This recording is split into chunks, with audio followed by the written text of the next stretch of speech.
নমস্কার বন্ধুরা, আজ আমার মাদার কিচেন ব্লগ থেকে চলে এসেছি। যে পমফ্রেট মাছ করব, কী দিয়ে করছি দেখতে থাকুন। এই যে মাছটা আমার হালকা ভেজে তুলে নিয়েছি।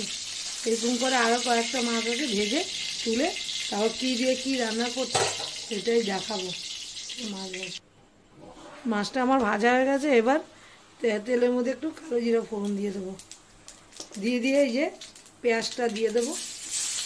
পোস্ত, লঙ্কা আর হলো পেঁয়াজ বেটে নিয়েছি। পোস্তটা শুকনো কলায় ভেজে তারপর বেটেছি, দারুণ হয় কিন্তু, সেই সেন্টটা দারুণ আসে। এবার এটা ভাজা ভাজা হয়ে যাবে। ভাজা ভাজা হয়ে গেলে এটার মধ্যে এই যে নুন আর হলুদ দিয়ে দেবো।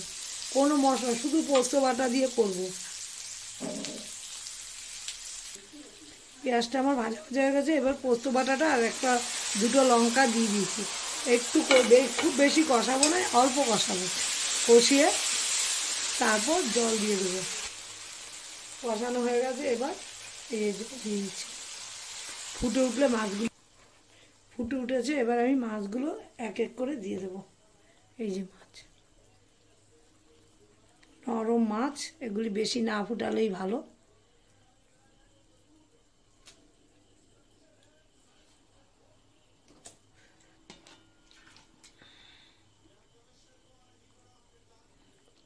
এবার একটু ফুটে উঠুক, তারপর আবার পোস্ত দিয়ে আমার পমফ্রেট মাছটা হয়ে গেছে। এই যে দেখুন, দেখতে কেমন হয়েছে। দেখতে তো দারুণ হয়েছে, খেতেও দারুণ হবে। একবার কিন্তু কম মশলা মানে শুধু পোস্ত বাটা দিয়ে আর নুন হলুদ কাঁচা লঙ্কা দিয়ে আর পেঁয়াজ দিয়ে করেছি। দেখুন কেমন হয়েছে দেখতে। দেখতে কিন্তু দারুণ হয়েছে, খেতেও দারুণ অবশ্যই হবে। হ্যাঁ, কারণ আমি একটু চেখে দেখেছি, ভালোই হয়েছে খেতে। আমার মতো একবার করে খেতে পারেন, হ্যাঁ ভালোই লাগবে।